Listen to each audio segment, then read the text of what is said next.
Le moment est venu maintenant d'écouter notre invité d'honneur, le professeur Benoît Langelet. Le professeur Benoît Langelet est professeur titulaire de la chaire d'anatomie humaine de l'Université catholique de Louvain. Il y est également chef du département de morphologie expérimentale. Chirurgien plasticien, il a participé à la première greffe de visage humain le 26 novembre 2005 avec Bernard Durochel et Sylvie Testin d'Amiens. Il habite à Waterloo. Il est passionné d'histoire de la médecine. Sa conférence s'intitule « Chirurgien officier gentilhomme, destin croisé de nos pères au chevet des blessés de Waterloo », conférence qui est tout à fait à propos, puisque nous sommes bicentenaire, l'année dernière, nous étions l'année du bicentenaire de cet événement historique pour la France, la bataille de Waterloo.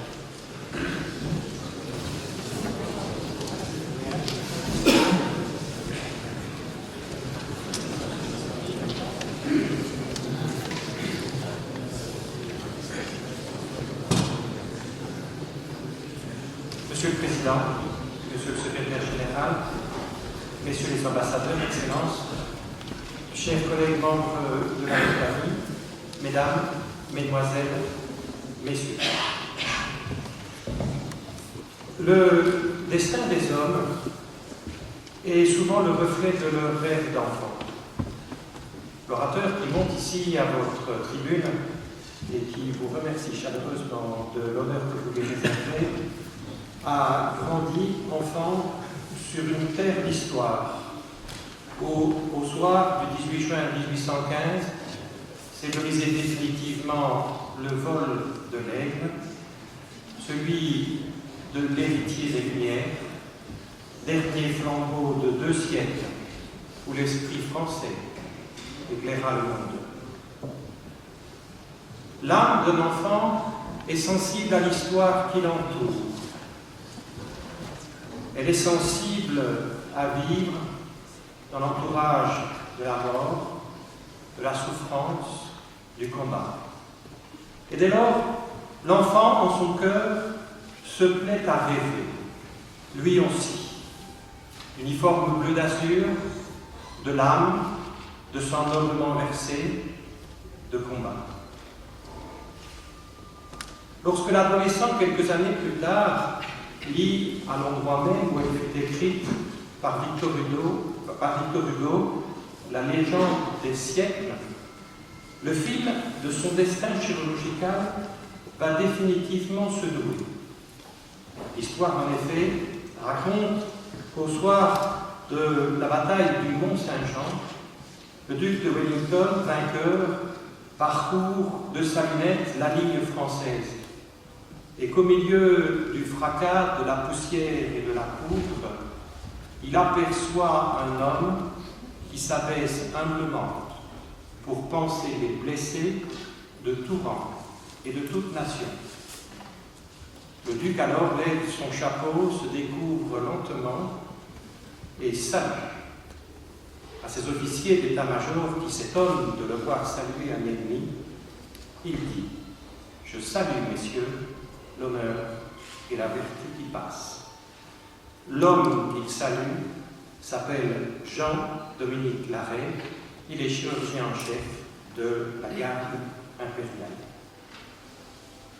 Alors que nous fêtions cette année le bicentenaire de la bataille de Waterloo, il nous a semblé ici intéressant, distrayant peut-être, nous l'espérons en tout cas, d'évoquer pour vous les destins croisés de nombreuses personnalités du panthéon chirurgical qui, au gré de circonstances d'exception, furent amenés à être au chevet des blessés de Waterloo, des hommes d'exception. Il est difficile pour le visiteur d'aujourd'hui qui parcourt l'océan des vallons apaisés du champ de bataille de Waterloo d'imaginer ce que fut cette tragédie humaine.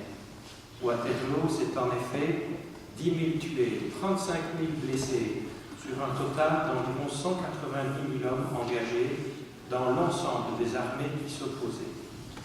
Si l'on analysait donc la bataille de Waterloo à À l'aune de la statistique chirurgicale, ceci reviendrait à dire que la mortalité de cette entreprise humaine avoisine les 5% et que sa morbidité est proche des 20%. Au total, ceci veut dire que près d'un homme sur 4 engagé dans les 3 journées de la campagne de Belgique va y laisser sa vie, ou généralement un membre avec des séquelles sévères. Ceci avec des fortunes diverses en fonction des armées engagées, proportionnellement aux fortunes de la victoire ou de la défaite. Près d'un Français sur 2 sera tué ou blessé. Pour un Anglais sur 4, un Prussien sur 10, beaucoup moins encore pour les Nassauviens qui rassemblaient des troupes allemandes du duché de Brunswick et celles du petit royaume hollando-belge. Au total, la campagne de Belgique, y compris les 3 journées de Ligny, 4 Bras et Mont-Saint-Jean, fit 23 000 tués, 65 000 blessés. La bataille de Waterloo n'est toutefois pas la plus sanglante de l'histoire des campagnes de la Révolution et de l'Empire. Leipzig, 2 ans plus tôt, fait plus de 110 000 tués et blessés. Si l'on connaît bien la bataille de Waterloo, c'est parce que, du fait du bouleversement qu'elle engendra dans le monde de l'époque et du renversement des alliances, elle fut l'une de celles qui fut assurément la plus étudiée, tant sur le plan militaire que sur le plan médical. Ainsi sait-on en particulier que sur les 57 officiers qui commandaient l'escadron des Scots Grace et Hollandais qui se brisèrent sur les escadrons français, seuls 3 étaient encore vivants au terme de la charge qui se termina sur les batteries françaises. Sur le plan médical, elle fut également largement documentée et par de multiples croquis sur lesquels nous reviendrons ultérieurement, on connaît assez bien quelles furent les blessures et le calvaire des blessés de la bataille de Waterloo. Lors des campagnes de la Révolution et de l'Empire, les traumatismes rencontrés consistaient en des plaies perforantes de membres, des plaies du scalp souvent associées à des embrasures crâniennes sur des coups violents de sabre, des plaies perforantes de l'abdomen où la baïonnette devait viser la haute abdominale pour la briser sur le chevalet de la colonne vertébrale lombaire, des fractures et des amputations traumatiques des membres causées par la cinétique des boulets qui étaient pleins à l'époque, des plaies perforantes du thorax que l'on ne savait guère réparer, des syndromes de compression thoraco-abdominale décrits 7 ans plus tard par Morestin, des syndromes de compression des membres, enfin, occasionnés fréquemment par les charges de cavalerie passant sur les hommes à terre. On a une idée très approximative de la violence de ces traumatismes. On trouve ici, en particulier dans les musées, cette pièce qui évoque ces boulets traversant les thorax, fracassant les membres, ces balles venant se loger contre les pièces osseuses. On trouve encore des reliques telles ces vertèbres avec la balle qui s'y est figée, ou encore ces moulages réalisés par les chirurgiens anglais montrant un impact de balle à l'intérieur de l'encéphale. On sait assez peu de choses de la manière précise dont on traitait les blessés. On sait toutefois qu'à la bravoure des militaires à affronter ces blessures répondait la bravoure des chirurgiens à les opérer de façon mutilante et prestement. Amputé, amputé, toujours amputé, telle était la doctrine de Jean-Dominique Larrey et de ses élèves. Si Waterloo constitue un jalon dans l'histoire de la chirurgie militaire, c'est parce que c'est la dernière bataille où va être appliqué ce dogme de la chirurgie à outrance. Un siècle plus tard, alors que les Alliés d'autrefois s'affrontaient sur la bataille de la Somme, qui fit en 1 heure de temps autant de victimes que les 3 jours de la bataille de Waterloo, la cinétique des projectiles de la guerre mécanique ayant changé radicalement les choses, les plaies se firent différentes. Le traitement chirurgical, imaginé au chevet des globes cassés, se fera lui aussi radicalement différent. La chirurgie devenant conservative, parant, réparant, remplaçant, transplantant les tissus plutôt que de les opérer. Lors des campagnes de l'Empire, le service de santé était organisé à plusieurs échelons. Il comportait des chirurgiens régimentaires opérant les troupes sur le champ de bataille, une ambulance générale située à quelque distance du champ de bataille lui-même et un hôpital général situé plus loin, à l'abri des combats. La liaison entre ces entités était effectuée à l'aide de l'ambulance mobile, qui était une invention française. L'ensemble de l'édifice était commandé par l'inspecteur général du service de santé, qui lui-même n'avait hélas aucune autonomie, dépendant du commissaire des guerres ou du quartier-maître général, celui-ci commandant l'intendance. La mésentente entre ces officiers était notoire et généralement préjudiciable aux patients. Les chirurgiens étaient considérés comme militaires, mais ne pouvaient porter l'épaulette, distinction de grade. Ils étaient contraints à porter un uniforme bleu clair qu'ils n'aimaient pas. On y distinguait dans chaque régiment un chirurgien-major, un chirurgien de première classe, 2 chirurgiens aide-majors, 4 aides chirurgiens. Ils portaient un chapeau inspiré de celui de l'empereur et les broderies sur leur poitrail étaient collées avec croissant au fur et à mesure de l'augmentation de leur grade. Les chirurgiens avaient généralement une certaine élégance vestimentaire, n'aimant guère la tenue qui leur était imposée. Ils l'agrémentaient, comme ici, le chirurgien Dominique Vivant-Lagneau, chirurgien du régiment de chasseurs, celui du fameux général Von adapte l'uniforme de son régiment ou celui de Foucard au dragon de l'impératrice. Celui encore vivant, chirurgien de l'empereur, qui porte l'uniforme de l'état-major général. Cette fantaisie vestimentaire n'était pas propre aux troupes de l'Empire, de même que l'organisation militaire des services de l'époque. On la devait à François-Germain Bichot de la Martinière, premier chirurgien du roi, qu'il avait imaginé sous Louis XV. C'est son épouse qui avait choisi la couleur de cette tenue qu'elle trouvait particulièrement saignante et que les hommes n'aimaient guère. Quant à Germain Bichot de la Martinière, il se contenta de choisir les distinctifs des médecins et chirurgiens. Le noir comme l'encre pour les médecins, le rouge comme le sang et l'ordre de Saint-Louis pour les chirurgiens. Le service de santé des armées françaises était commandé en 1815 par le baron Pierre-François Percy, inspecteur général de la Grande Armée. C'était un enfant des armées de la République qui avait inventé le tire-balle dont il était particulièrement fier et la voiture dite de Percy que les soldats appelaient aimablement la saucisse, sur laquelle les chirurgiens prenaient place à califourchon avec les ailes pour se déplacer vers le combat. Le choix de Percy était inapproprié. Malade, en décompensation cardiaque, il se montra à la bataille de Ligny quelques instants auprès de l'empereur et demeura ensuite invisible. La responsabilité du service de santé retombait donc sur l'arrêt. L'arrêt, lui aussi enfant de la République, avait accompagné Bonaparte dans la campagne d'Égypte et en avait ramené une bague en onyx qu'il portait à tout moment. Il la perdra à la bataille de Waterloo. Il avait inventé l'ambulance initialement montée sur dromadaire, qui devint ambulance hippomobile et qui subit des améliorations successives tout au cours des campagnes de l'Empire. C'était un professeur renommé qui enseignait l'anatomie et la chirurgie opératoire partout en Europe, en Allemagne, en Russie en particulier.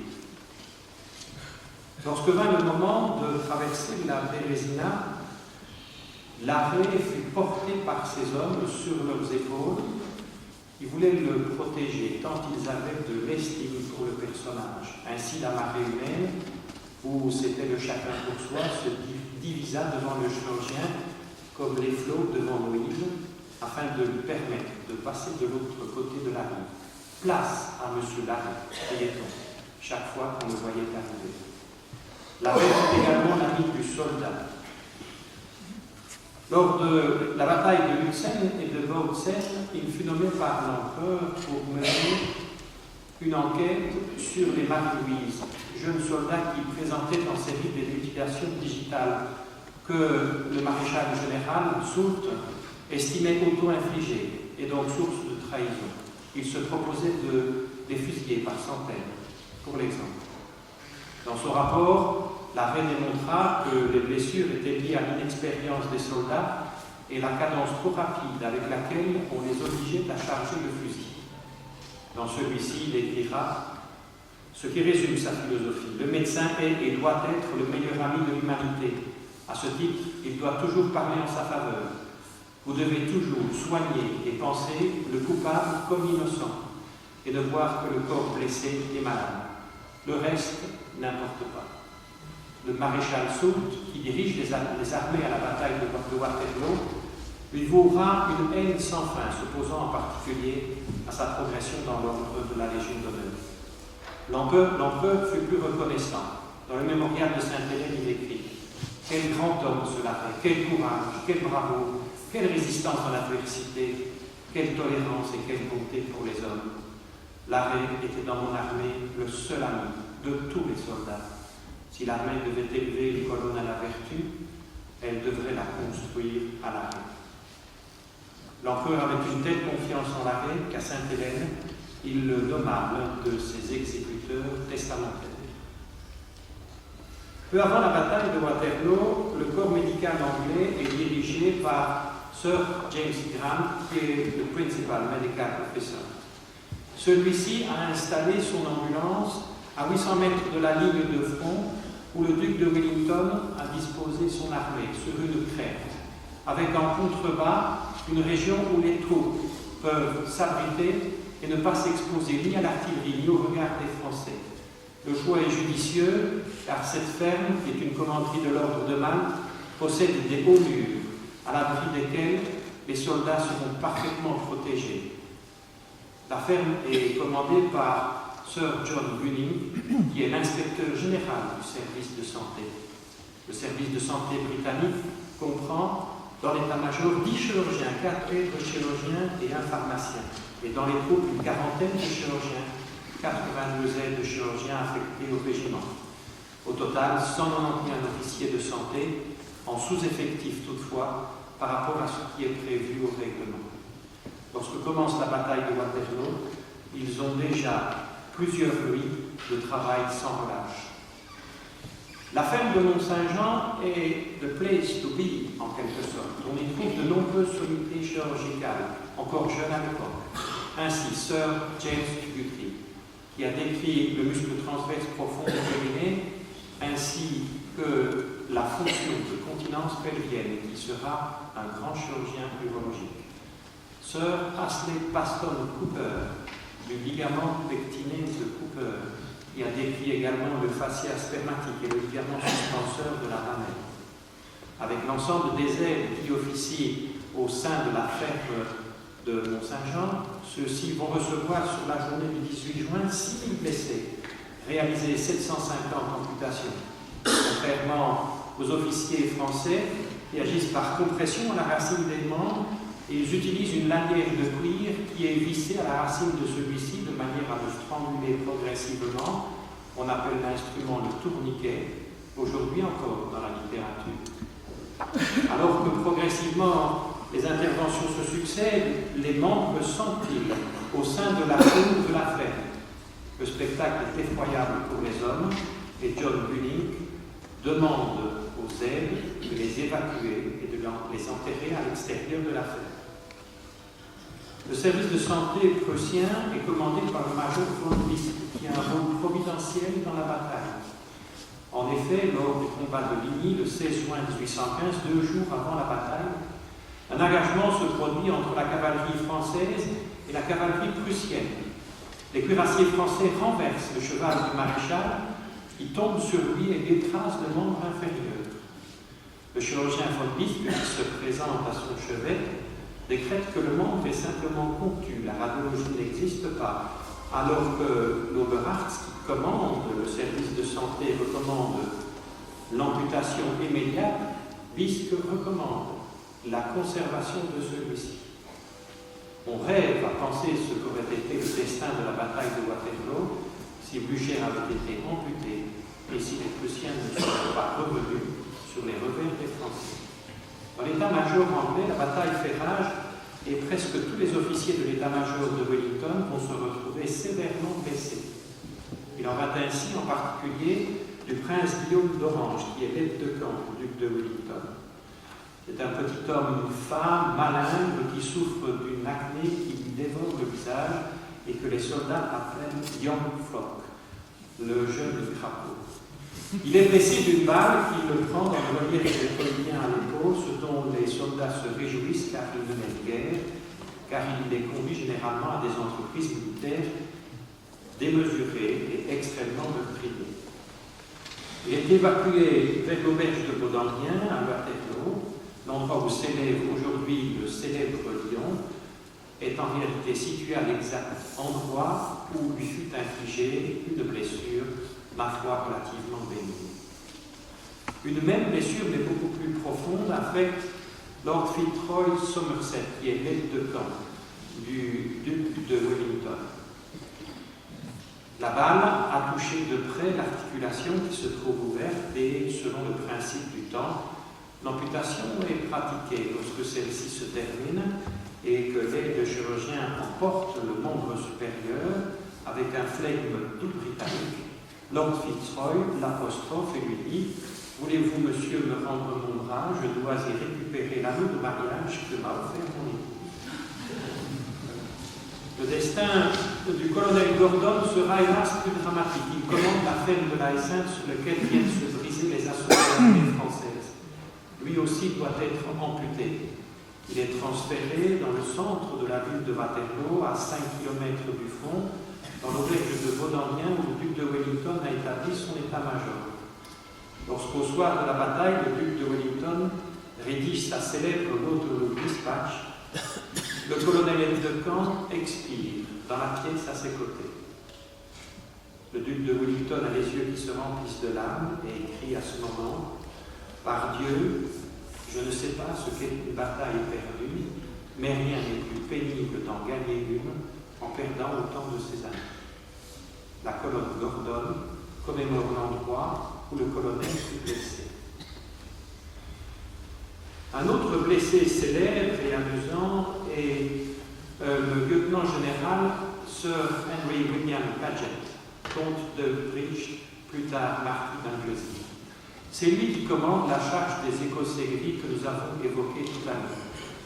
Alors que la bataille se termine et que le duc de Wellington donne l'ordre de l'assaut final, celui-ci a la jambe arrachée par un boulet. Avec un flegme tout britannique encore, il déclare « Mon Dieu, monseigneur, je pense que j'ai perdu ma jambe. » Et le duc lui répond « Mon Dieu, c'est monsieur, je pense effectivement que vous l'avez perdu. » Le duc d'Uxbridge est transféré dans la maison de Paris, qui fait face au quartier général du duc de Wellington. Les deux hommes, en effet, ne s'apprécient guère et ceci explique probablement l'échange qui précède. Lord Uxbridge, en effet, est parti avec l'épouse de la sœur du duc de Wellington, ce qui a créé entre eux un léger différend familial. La jambe doit être amputée et elle est sur la table du maître de maison. On conserve la scie avec laquelle l'opération a été pratiquée. Lors de celle-ci, le comte remarquera que la scie n'est pas suffisamment aiguisée. On conserve également son gant taché de sang. Il dira avec philosophie, pendant 47 ans, j'ai été un beau. Il n'eût pas été correct de continuer de faire plus longtemps auprès des dames de la concurrence déloyale aux plus jeunes. Il portera donc une prothèse, de ces premières prothèses articulées de l'époque, dont il possède plusieurs éléments. Une pour marcher, une pour danser, une pour monter à cheval. Sa jambe sera enterrée dans le jardin de la maison Paris, sous un petit monument où l'on trouve l'épitaphe « Ceci est la tombe de la jambe de Lord Uxbridge, priez pour le reste de son corps. » Le sieur Paris était un facétieux. En effet, alors que les visiteurs se pressaient sur le champ de bataille de Waterloo et que nombreux demandaient des reliques, il commença à vendre les restes de la jambe qu'il avait déterrée sous le petit cénotaphe. Il vendit d'abord l'extrémité inférieure du fémur qui avait été fracassée par l'obus. Ensuite, il vendit le tibia et le péroné qu'il découpa en tronçons. puis enfin, au détail, les os du pied. Lorsque ceux-ci furent épuisés, il lui fallut improviser, jusqu'au moment où un chirurgien écossais lui acheta un os qu'il identifia comme issu d'un pied de taureau. Ceci créa un incident diplomatique entre la Belgique récente et le Royaume d'Angleterre. Évoquons le martyre d'Hougoumont, l'endroit où commencent les combats sous l'impulsion de l'attaque du corps du roi Géraud. Hougoumont était une ferme fortifiée qui fut assiégée par les Français avec de multiples pertes. À plusieurs reprises, les portes de l'édifice furent forcées, quelques soldats y entrèrent, mais les gardes anglaises les refermèrent de façon constante. De manière à faire fléchir la garnison, le frère de l'empereur la fit bombarder à obus incendiaires. La chapelle où se trouvaient les blessés prit feu. Sa toiture s'effondra sur ceux-ci. Il périt. On garde le souvenir de cet épisode par le Christ qui se trouvait dans la chapelle, qui a échappé aux flammes, qui a dévoré uniquement les membres inférieurs de celle-ci. Hougoumont reste dans la mémoire collective des Britanniques le lieu par excellence du martyre de la résistance anglaise. Pour faire fléchir les régiments anglais, le maréchal Ney lance les grandes charges de cavalerie. Les témoins du temps se rappellent du fracas des chevaux, du bruit assourdissant de leur galop, de la terre qui tremble, des balles de l'infanterie française qui viennent ricocher sur les cuirassiers, que l'on appelait à l'époque les gros frères, et qui font le bruit assourdissant de la grêle, venant percuter les vitres des carreaux. À ce moment-là, l'arrêt est toujours situé au niveau de l'ambulance de la ferme du Caillou, endroit où l'empereur a dormi. C'était le devoir de sa charge de rester auprès de son commandant. Réalisant que les blessés n'arrivent pas parce qu'il est trop éloigné, il se déplace de 4 km en avant pour rejoindre la ferme de la Belle Alliance, où il est pris par les charges de la cavalerie française et anglaise qui viennent s'entrecroiser. C'est à ce moment que figure l'épisode que nous évoquions au début de la conférence. Là, l'arrêt ampute, sans discontinuer, car c'est l'opération principale qui maîtrise. On découpe avec une lame qui est concave le membre supérieur en incisant la peau. Cet instrument s'appelle le tournement et le chirurgien qui la manie correctement est réputé avoir un bon tour de main par déformation du langage. On retourne ensuite l'étélement à la manière d'un parement. On découpe les masses musculaires en cône inversée. Vient ensuite le moment de la scie, pénible pour le chirurgien hippocrome, la ligature des vaisseaux et la fermeture extrêmement sommaire de la peau. L'arrêt est pratiqué lorsque les indications le permettent et des articulations, car elles sont plus rapidées par le moment de la scie. Parmi ces amputés célèbres, on compte le baron Jean-Baptiste Sourd, qui est colonel du régiment des Lanciers, chez qui l'arrêt diagnostique sous plusieurs coups de sabre une section de l'artère humérale et des nerfs du plexus brachial. Il réalise chez lui la grande opération dite de l'arrêt, c'est-à-dire la désarticulation de l'épaule. Alors que l'intervention est réalisée, le colonel écrit un mot à son épouse et un autre à l'empereur pour lui demander de pouvoir garder le commandement de son régiment pour la bataille qui s'annonce le lendemain. Le sort sera plus favorable à son collègue, le baron Édouard de Colbert, où la balle n'atteint pas l'articulation et qui peut charger le bras en écharpe directement après avoir été opéré.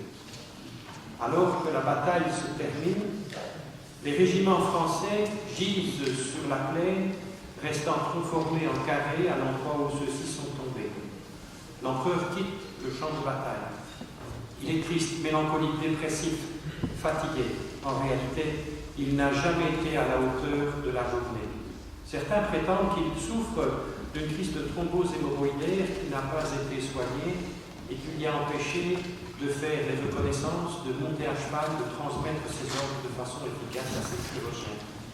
Il porte une responsabilité considérable dans la défaite, bien qu'il s'en défendit sans cesse dans le mémorial de Sainte-Hélène. L'armée française n'est plus qu'une troupe en déroute, poursuivie par les armées prussiennes qui ont hâte d'en découdre. C'est une véritable chasse aux lapins, s'extasie le général comte von Gneisenau qui les commande.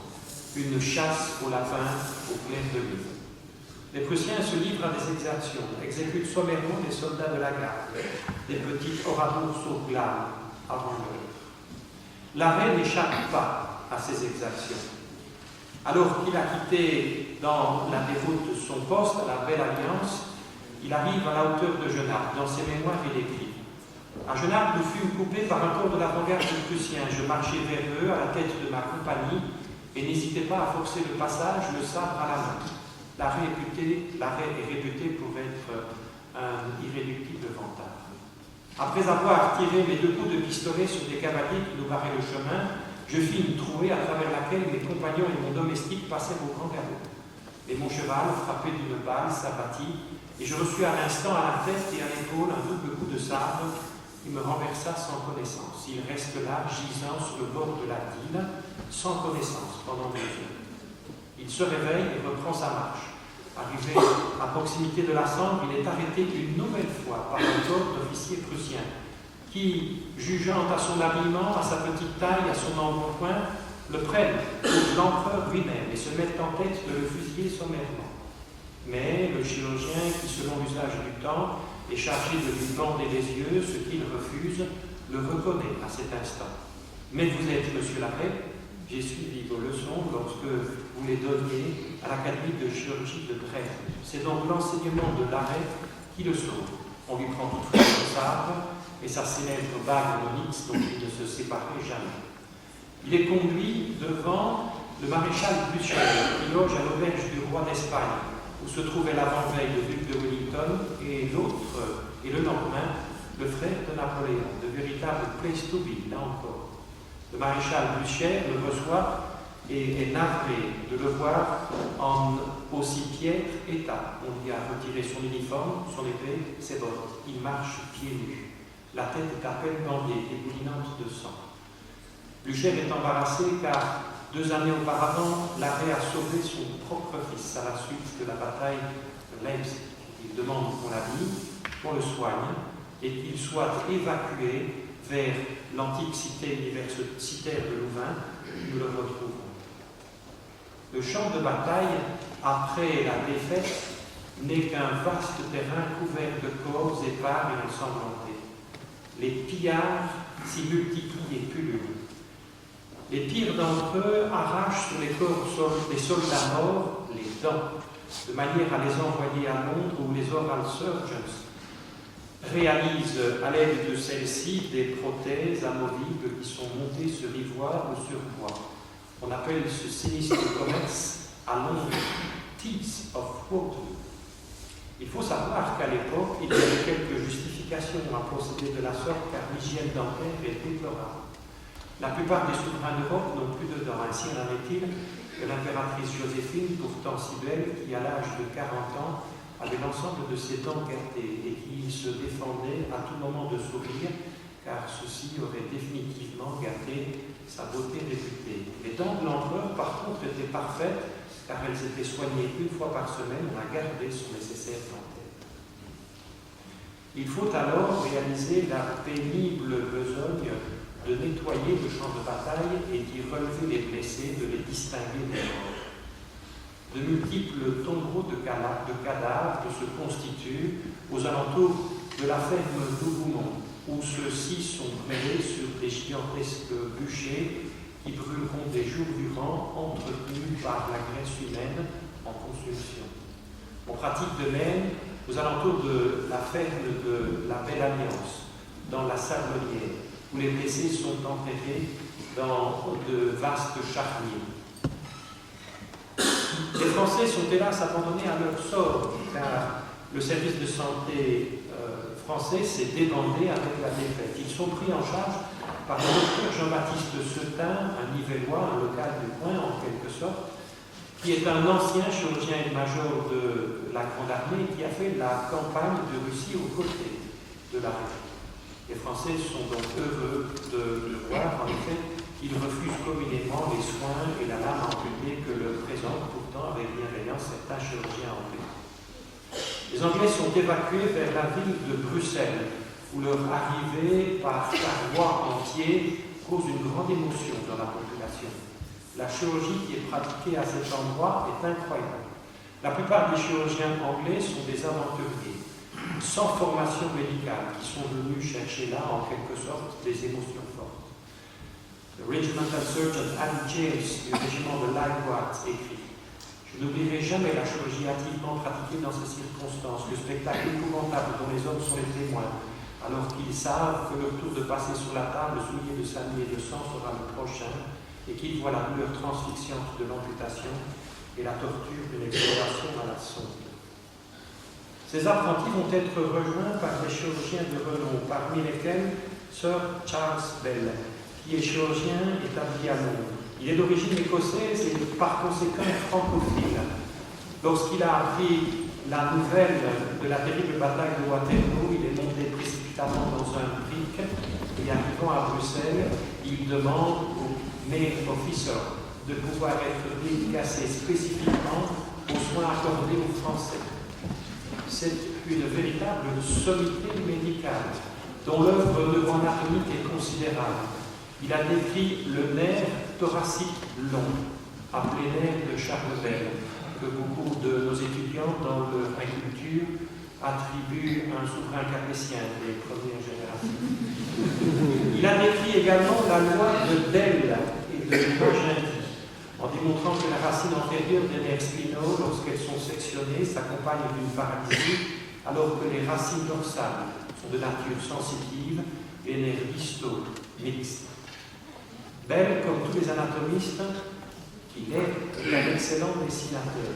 Et l'une de ses œuvres principales autour de la bataille de Waterloo sera de dresser la représentation de portraits aquarellés de l'ensemble des blessés qu'il rencontre dans Bruxelles et à ses alentours. Les aquarelles sont sensibles, elles montrent des plaies perforantes du thorax, de l'abdomen et les complications des plaies dont cette célèbre représentation de l'opistotonos tétanique, faisant suite à l'infection par le bacille du tétanos, des fractures souillées par des débris pelviens.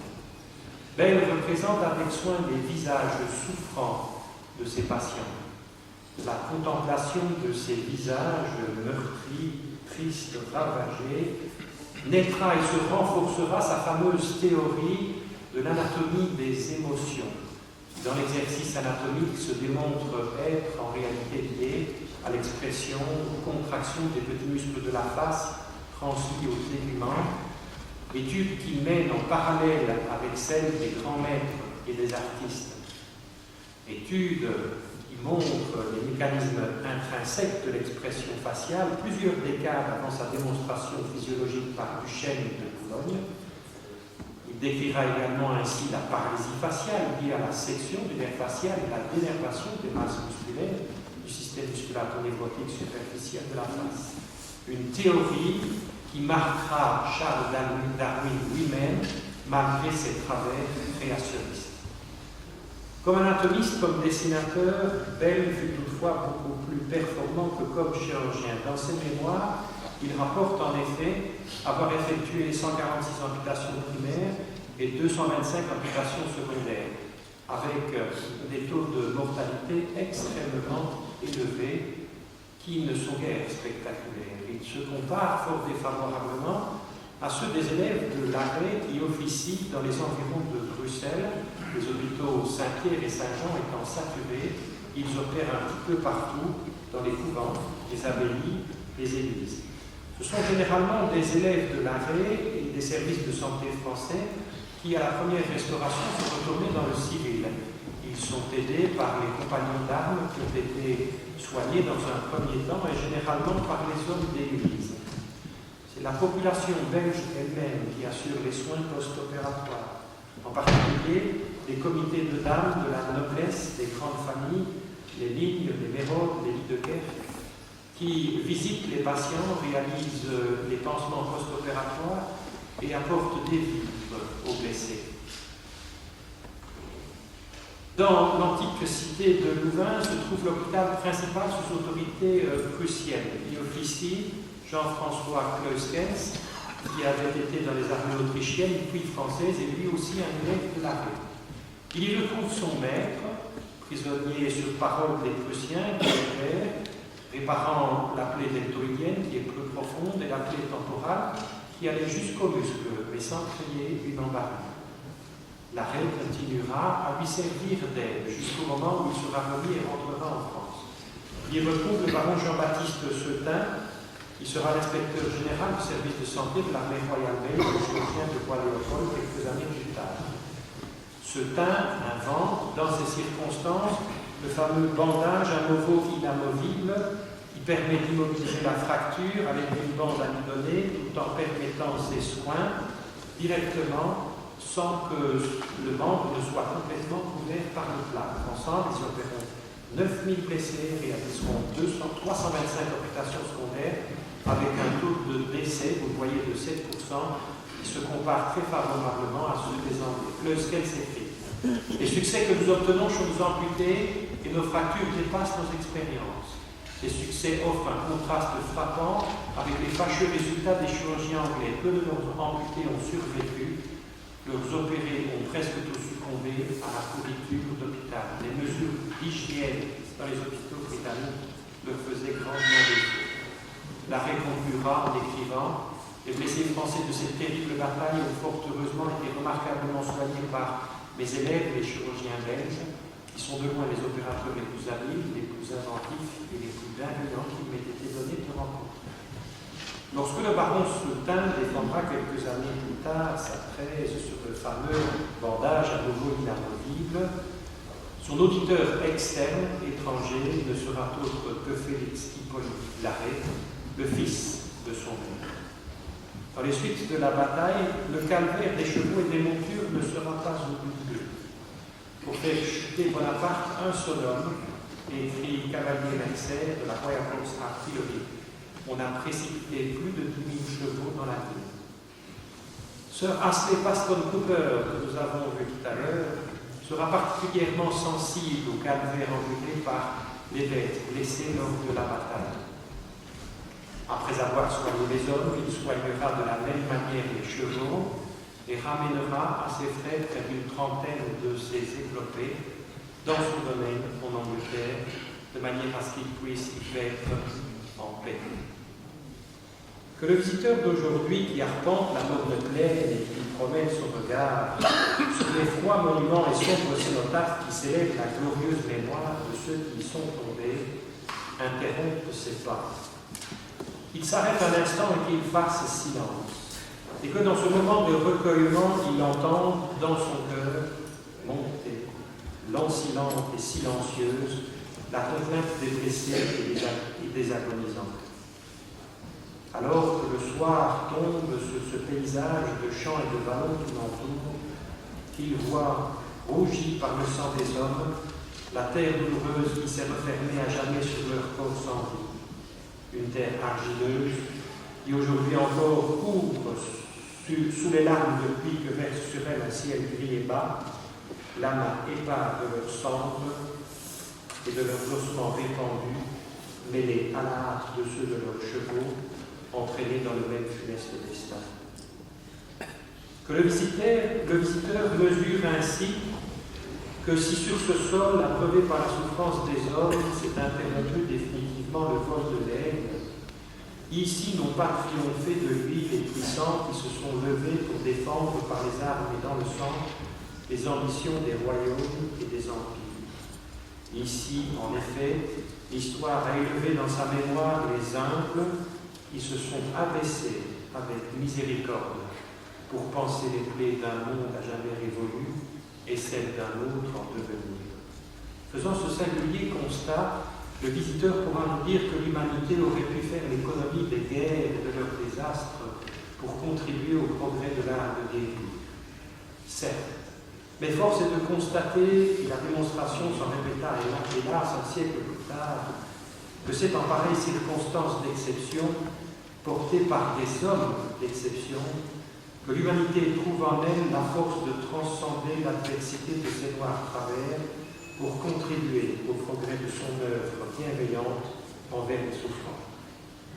Il n'est pas de façon plus noble et plus honorable de faire couler le sang, de se battre du bout de la lame, d'affronter les périls et la mort et de les vaincre, que de poser ce geste vulnérant mais sensible afin de promouvoir le salut et la santé des hommes et ainsi, à travers leur cœur meurtri et soulagé, les progrès de la médecine et de son œuvre persévérante d'humanité. Nous sommes redevables à nos pères, dont la mémoire a été ici évoquée, de l'héritage de la tradition qu'ils nous ont laissée. À leur exemple, nous nous devons d'être et de rester, selon le mot de Lamartine, des fils d'Esculape, au cœur de femme et à la main divine, mus par le seul dessein de soulager la souffrance et les blessures de l'humanité. Il m'était honneur, Monsieur le Président, Monsieur le Secrétaire Général, chers collègues, chers amis, de partager avec vous ces sentiments et ces quelques images, et il m'est devoir de gratitude de vous remercier pour votre bienveillante attention.